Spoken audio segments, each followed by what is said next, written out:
తెలంగాణ రాష్ట్ర తొలి ఆవిర్భావ వార్షికోత్సవ శుభవేళ అమరులకు నమస్కరిస్తూ శ్రద్ధాంజలి ఘటిస్తూ సమస్త తెలంగాణ ప్రజానీకానికి శుభాభినందనలు, శుభాకాంక్షలు. అనేక పోరాటాలు, అనేక త్యాగాలు, అనేక ఉద్యమాల ఫలితంగా గత సంవత్సరం జూన్ 2వ తేదీన తెలంగాణ రాష్ట్రం ఆవిష్కృతమైన చారిత్రక ఘట్టం ఈరోజు తొలి వార్షికోత్సవాన్ని సగర్వంగా సంతోషంగా జరుపుకుంటున్న విషయం, కన్నుల పండుగగా జరుపుకుంటున్న విషయం మనందరికీ గర్వకారణం. గత సంవత్సర కాలంగా మీ అందరి ఆశీస్సులతో, దీవెనలతో సాగినటువంటి ప్రభుత్వ పాలనలో గతంలో తెలంగాణ రాష్ట్రం ఏర్పడితే ఎన్నో ఇబ్బందులు వస్తాయని, ఎన్నో కష్టాలు వస్తాయని, తెలంగాణ అంధకార బంధురం అవుతుందని సాగినటువంటి అసత్య ప్రచారాలను తిప్పికొడుతూ తెలంగాణ ప్రభుత్వం మీ అందరి ఆశీస్సులతో కేవలం 6-7 నెలల అర్ధ సంవత్సర అనతి కాలంలోనే విద్యుత్ వెలుగులు వెరజిమ్మే దిశగా ఏర్పడ్డ విషయం మీ అందరికీ తెలుసు.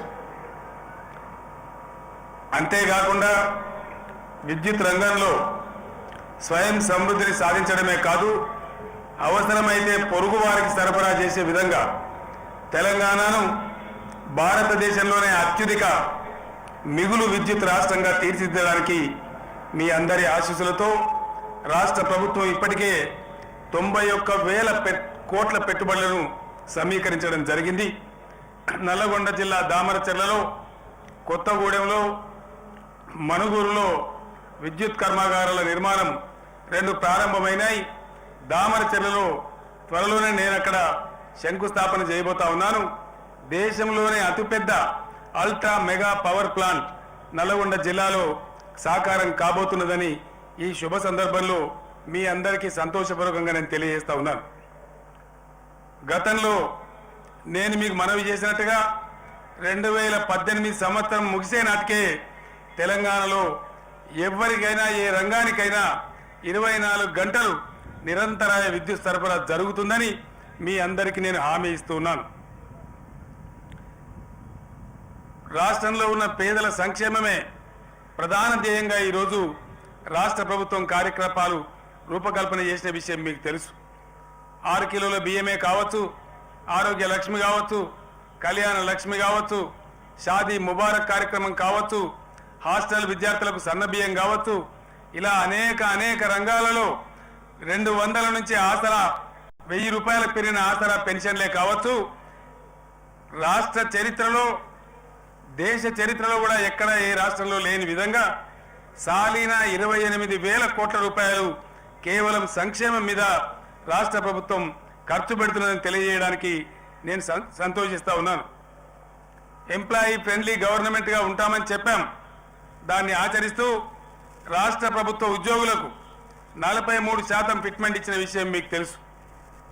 ఆర్టీసీ ఉద్యోగులకు ఆర్టీసీ ఉంటుందా లేదా మునిగిపోతుందా అనే ఒక డోలాయమాన పరిస్థితులలో గత ప్రభుత్వాలు అవలంబించిన దుష్ట విధానాల వల్ల కుంగి కునారిల్లిపోతున్న ఆర్టీసీని జాజ్వల్యమానంగా తీర్చిదిద్దడానికి ఈరోజు ఉద్యోగులకు 44% ఫిట్మెంట్ ఇవ్వడమే కాదు, ఆ సంస్థ అద్భుతంగా ముందు కొనసాగేలాగా ప్రజల యొక్క రవాణా సౌకర్యాలు నెలకొల్పే విధంగా సంస్థ తీర్చిదిద్దడానికి ప్రభుత్వం కంకణం కట్టుకున్నది.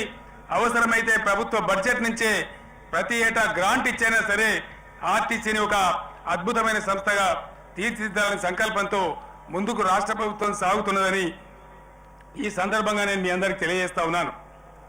అంగన్వాడీ అక్కా చెల్లెలకు వేతనాల పెంపు చేయడం జరిగింది. హోంగార్డ్స్ మిత్రులకు వేతనాలు పెంపు చేయడం జరిగింది.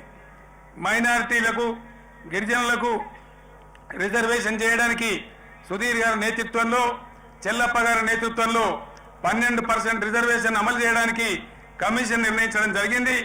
ఆ నియామకమైన కమిషన్లు అనతి కాలంలోనే, అతి త్వరలో ప్రభుత్వానికి రిపోర్ట్ సబ్మిట్ చేయబోతా ఉన్నాయి. ఆ రిపోర్ట్స్ అందిన వెనువెంటనే ఈ రిజర్వేషన్ల పెంపు దిశగా రాష్ట్ర ప్రభుత్వం చర్యలు తీసుకుంటుందని ఈ సందర్భంగా నేను మనవి చేస్తా ఉన్నాను.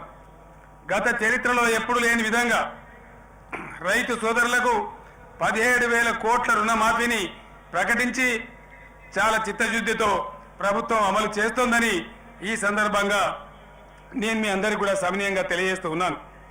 400 కోట్ల రూపాయలతో పోలీసు వ్యవస్థను ఆధునీకరించాం.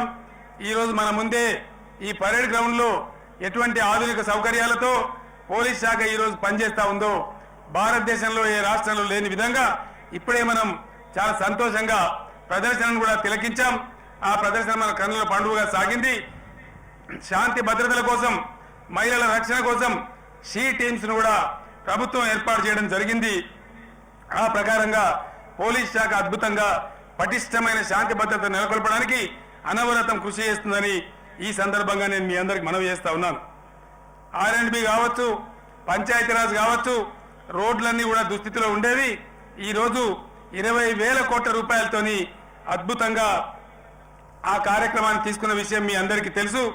జరుగుతున్న అభివృద్ధి పనులన్నీ ప్రజల గమనంలో ఉన్నాయని ఈ సందర్భంగా నేను మీకు తెలియజేస్తా ఉన్నాను. రాష్ట్ర ప్రభుత్వం చేపట్టిన మరో అద్భుతమైన కార్యక్రమం 11వ శతాబ్దిలోనే ప్రపంచానికే వాటర్ షెడ్ ఏమిటో నేర్పించినటువంటి ఘనత వహించిన కాకతీయ రెడ్డి రాజులు మనకు 75,000 చెరువులు కుంటల్ని ప్రసాదించారు. సమైక్య రాష్ట్రంలో సగం చచ్చిపోయి కునారెల్లిపోయి కుట్రలకు బలైపోయినటువంటి మన మంచినీటి, మన సాగునీటి చెరువులను అన్నిటినీ కూడా మళ్ళీ తిరిగి పునరుద్ధరింపజేయాలని, పూర్వ వైభవాన్ని సంతరింపజేయాలని బద్ధ కంకణులై ఈరోజు రాష్ట్ర ప్రభుత్వ ఇరిగేషన్ శాఖ ఇంజనీర్లందరూ కూడా అహోరాత్రాలు పనిచేస్తూ ఉన్నారు. లక్షలాది మంది రైతులు చాలా ఉత్సాహంగా పాల్గొంటూ ఉన్నారు. 5 సంవత్సరాల కాలంలో తెలంగాణ రాష్ట్రంలో ఉన్నటువంటి 46,000 చెరువులు కుంటలన్నింటినీ పూర్వ వైభవాన్ని సంతరింపజేస్తామని కూడా ఈ సందర్భంగా మీ అందరికి నేను హామీ ఇస్తా ఉన్నాను. అటవీ సంపద తెలంగాణలో ఒకప్పుడు చాలా అద్భుతంగా ఉండేది. అదంతా కూడా సమైక్య రాష్ట్రంలో సన్నబడిపోయి స్మగ్లర్ల పాలైపోయి మొత్తం అటవీ సంపద ధ్వంసం చేయబడ్డది. దాన్ని మళ్ళీ మనందరం పునరుద్ధరించుకోవాల్సిన బాధ్యత, మన భవిష్యత్ తరాలకు ఒక చక్కని వాతావరణ, పర్యావరణ, సమశీతోష్ణ తెలంగాణను అందించాల్సిన కర్తవ్యం నేటి మనందరి మీద ఉంది. కాబట్టి నేటి తరం మీద ఉంది. కాబట్టి 300 కోట్ల మొక్కలను పెంచాలనేటువంటి గ్రోత్ కార్యక్రమాన్ని తీసుకొని తెలంగాణకు హరితహారం కార్యక్రమాన్ని చేపట్టిన విషయం కూడా మీ అందరి ముందు నేను సగర్వంగా ప్రకటిస్తా ఉన్నాను.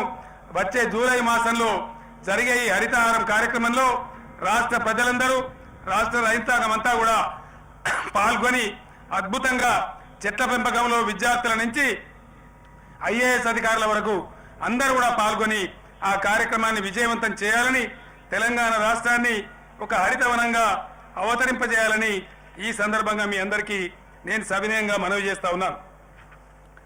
చెప్పడానికి చాలా ఉంది. ఎన్నికల ప్రణాళికలో ప్రకటించనివి, ఎన్నికల సందర్భంలో చెప్పనివి చాలా కార్యక్రమాలను ప్రజలకు చేసి అందించడం జరిగింది. మీ అందరి ఆశీస్సులతో ఇదే విధంగా ఈ ప్రభుత్వం ముందుకు కొనసాగుతుంది. మా నిరుద్యోగ సోదరులు ఎన్నో ఏళ్లుగా ఉద్యోగాలు రావాలని ఎదురు చూస్తూ ఉన్నారు. ఇప్పటికీ కూడా రాష్ట్రం విడిపోయిన సందర్భంలో ఉన్న ప్రతిబంధకాలు కొన్ని తొలగిపోవడం లేదు. అయినా కూడా మా సోదరులను ఎక్కువ కాలం నిరీక్షణ గురి చేయకుండా ఇదే జూలై మాసంలో 25,000 ఉద్యోగాలకు వివిధ రాష్ట్ర ప్రభుత్వ శాఖలలో నోటిఫికేషన్లు ప్రకటించడం జరుగుతుంది. జూలై మాసం నుంచే రిక్రూట్మెంట్ ప్రక్రియ కూడా ప్రారంభమవుతుందని ఈ శుభ సందర్భంలో మీ అందరికీ నేను మనవి చేస్తా ఉన్నాను. తెలంగాణ రాష్ట్రంలో ఉన్నటువంటి కాంట్రాక్టు కార్మికులందరినీ ఈ మాసంలోనే ఉత్తర్వులు ఇచ్చి జూలై మాసం నుంచి క్రమబద్ధీకరించే కార్యక్రమానికి కూడా ప్రభుత్వం శ్రీకారం చుట్టింది. ఈ సంవత్సరం లోపే అందరినీ కూడా క్రమబద్ధీకరించడం జరుగుతుందని ఈ సందర్భంగా నేను మీ అందరికీ తెలియజేస్తా ఉన్నాను. అందరూ ఎదురు చూస్తున్నటువంటి వలస జిల్లాగా మారిపోయినటువంటి, ఫ్లోరైడ్ కిల్లాగా మారిపోయినటువంటి పాలమూరు, నల్గొండ జిల్లాల కన్నీళ్లు తొడవడానికి పాలమూరు ఎత్తిపోతల పథకాన్ని 35,000 కోట్ల రూపాయలతో త్వరితగతిన త్వరలోనే ప్రారంభించబోతున్నామని ఈ సందర్భంగా నేను సగర్వంగా ప్రకటిస్తా ఉన్నాను. ఉత్తర తెలంగాణ జిల్లాలకు, కరువు ప్రాంతాలకు సాగునీటిని తాగునీటిని అందించడానికి 30,000 కోట్ల రూపాయలతో కాళేశ్వరం ఎత్తిపోతల పథకానికి కూడా ఈ నెలలోనే శంకుస్థాపన జరుగుతుందని నేను మీ అందరికీ సగౌరవంగా తెలియజేస్తా ఉన్నాను. డబుల్ బెడ్రూమ్ ఇళ్ల స్కీమ్ను గత సంవత్సరం అనేక కార్యక్రమాల వల్ల మనం చేపట్టలేకపోయాం.